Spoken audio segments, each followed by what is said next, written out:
දවල් වෙලාවක තරුණ ගෑනු ළමයෙක් එයාගේ කාමරයේ ඇඳ උඩට වෙලා ෆෝන් එක ඔබ ඉන්නවා.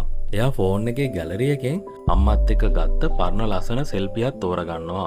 ඊට පස්සේ Facebook එකේ ෆොටෝ එක දාලා මගේ පණ වගේ අම්මා ඔයා තමයි මගේ ලෝකය කියලා ලොකු කැප්ෂන් එකකුත් ටයිප් කරලා පෝස්ට් කරනවා. ටික වෙලාවකින් ඒකට ලයික්ස් හાર્ට් පැටෙනවා. හරිම ලස්සන ආදරයක් වාසනාවන්ත දුවෙක් කියලා කට්ටිය කමෙන්ට් කරනවා. මේ ළමයා ෆෝන් එකේ ස්ක්‍රීන් එක දිහා බලන් තනියම hina වෙනවා. එයාගේ ඇත්තම අම්මා වයසට ගිහින් ටිකක් අසනීප පාටින් කුස්සියේ වැඩ කරනවා. අම්මා එයාගේ අතේ තියෙන බෙහෙත් බෝතලයක් අරින්න හදනවා. ඒත් අත වෙවුලන නිසා ඒකේ මූඩි අරින්න අම්මට හරිම අමාරුයි. කිසිම සද්දයක් නැතුව අම්මා හිමීට දුවගේ කාමරේ දොර ගාවට එනවා.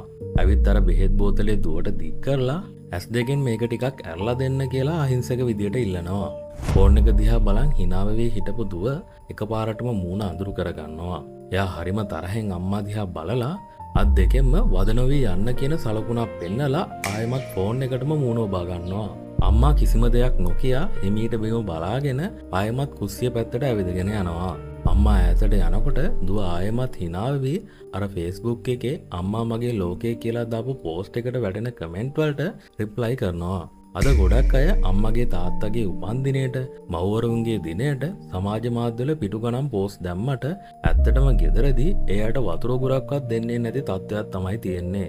අම්මා තාත්තට ආදරය කරන්න ඕනේ Facebook එකේ දාන ස්ටේටස් අස්සේ නෙවෙයි. ඇත්ත ජීවිතයේ ඇතුලේ.